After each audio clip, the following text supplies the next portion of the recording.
नमस्कार, मैं हूं रोहित और आप देख रहे हैं आरबीसी समाचार। आज है 9 अगस्त दिन रविवार और आज की बुलेटिन में हम बात करेंगे देश की सबसे बड़ी खबरों की। तो वीडियो में अंत तक बने रहिए। उससे पहले अगर आपने हमारे चैनल को सब्सक्राइब नहीं किया है तो जरूर करिए और बेल आइकन को भी दबाना ना भूलिए। तो चलिए वीडियो को शुरू करते हैं। जेवर एयरपोर्ट को लेकर यूपी सरकार का बड़ा फैसला।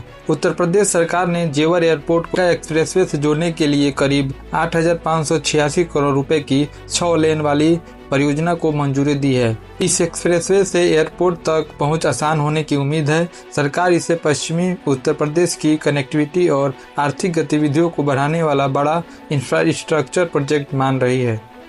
अब बात करते हैं गोरखपुर की, जहां विश्वविद्यालय से जुड़ा एक मामला आज सुर्खियों में है। गोरखपुर विश्वविद्यालय में राज्यपाल ने जताई नाराजगी। दीनदयाल उपाध्याय गोरखपुर विश्वविद्यालय के दीक्षांत समारोह में उत्तर प्रदेश के राज्यपाल आनंदीबेन पटेल ने विश्वविद्यालय की व्यवस्थाओं पर सवाल उठाए। रिपोर्ट के मुताबिक उन्होंने हॉस्टल सुविधाओं और कैंपस से जुड़े मुद्दों को लेकर अधिकारियों को फटकार लगाई। राज्यपाल ने छात्रों को बेहतर सुविधाएं देने और विश्वविद्यालय की व्यवस्थाओं में सुधार पर जोर दिया है। अब बढ़ते हैं एक ऐसी खबर की तरफ जिसका सीधा संबंध उत्तर प्रदेश की कानून व्यवस्था से है। बहराइच में पुलिस और बदमाशों के बीच मुठभेड़।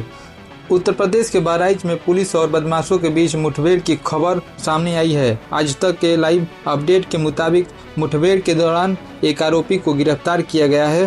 पुलिस की कार्रवाई के बाद इलाके में सुरक्षा व्यवस्था को लेकर भी निगरानी बढ़ाई गई है। मामले में पुलिस गिरफ्तार आरोपी से पूछताछ कर आगे की जानकारी जुटा रहा है। अब खबर उत्तर प्रदेश से निकलकर सीधे देश की राजनीति और प्रधानमंत्री नरेंद्र मोदी से जुड़ी है। IIT दिल्ली के दीक्षांत समारोह में शामिल होंगे पीएम मोदी। प्रधानमंत्री नरेंद्र मोदी आज IIT दिल्ली के दीक्षांत समारोह में शामिल होने वाले हैं। कार्यक्रम में छात्रों को संबोधित करने के साथ शिक्षा, तकनीक और देश के भविष्य में युवाओं की भूमिका पर प्रधानमंत्री का संदेश अहम माना जा रहा है।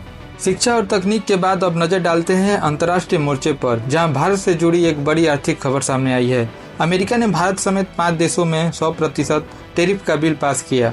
आज की रिपोर्ट में अमेरिका से जुड़ी बड़ी व्यापारिक खबर सामने आई है, जहां आज तक की लाइव अपडेट के अनुसार भारत समेत 5 देशों पर 100% टैरिफ लगाने से जुड़ा बिल पास होने की जानकारी सामने आई है। अगर यह फैसला लागू होता है तो भारतीय निर्यातकों और दोनों देशों के बीच व्यापार पर इसका महत्वपूर्ण असर पड़ सकता है। अब एक बार फिर लौटते हैं उत्तर प्रदेश, जहां आज कांवड़ यात्रा को लेकर माहौल काफी सक्रिय है।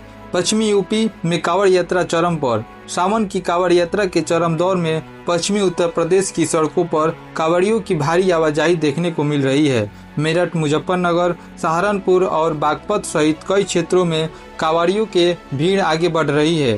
जगह जगह सेवा शिविर और भंडारे लगाए गए हैं, जबकि प्रशासन सुरक्षा और यातायात व्यवस्था पर नजर बनाए हुए है। कांवड़ यात्रा के बाद अब एक ऐसी खबर जिसका असर सीधे परिवार और अदालत से जुड़ा है। अतीक अहमद के बेटों को मिली पैरोल। इलाहाबाद हाईकोर्ट ने अतीक अहमद के जेल में बंद बेटों को उनके भाई अबान अहमद के अंतिम संस्कार में शामिल होने के लिए पैरोल दी है। रिपोर्ट के अनुसार उन्हें पुलिस सुरक्षा के बीच अंतिम संस्कारों में जाने की अनुमति मिली। इस मामले में अदालत के आदेश और सुरक्षा व्यवस्था दोनों पर खास ध्यान रखा जा रहा है। अब चलते हैं लखनऊ, जहां फिल्मी दुनिया से जुड़ी एक दिलचस्प मुलाकात आज चर्चा में है। सनी देओल और प्रीति जिंटा ने सीएम योगी से की मुलाकात। फिल्म अभिनेता सनी देओल और अभिनेत्री प्रीति जिंटा ने लखनऊ में उत्तर प्रदेश के मुख्यमंत्री योगी आदित्यनाथ से मुलाकात की। दोनों कलाकार अपनी आने वाली फिल्म बंटवारा 1947 के प्रमोशन के सिलसिले में लखनऊ पहुंचे थे। रिपोर्ट के अनुसार मुलाकात के दौरान फिल्म और उससे जुड़े विषयों पर बातचीत हुई और फिल्म 1947 के विभाजन की ऐतिहासिक पृष्ठभूमि पर आधारित है। अब बात करते हैं आज के मौसम की, क्योंकि कई राज्यों के लिए मौसम विभाग का अलर्ट महत्वपूर्ण है। कई राज्यों में भारी बारिश का अलर्ट। भारतीय मौसम विभाग ने कई राज्यों के व्यापक बारिश को लेकर चेतावनी जारी की है। रिपोर्ट के अनुसार ओडिशा में अत्यधिक भारी बारिश की संभावना जताई गई है, जबकि देश के कई अन्य हिस्सों में भी बारिश का दौर जारी रहने की उम्मीद है। ऐसे मौसम में प्रशासन ने लोगों से सतर्क रहने और स्थानीय मौसम चेतावनियों का पालन करने की अपील की है।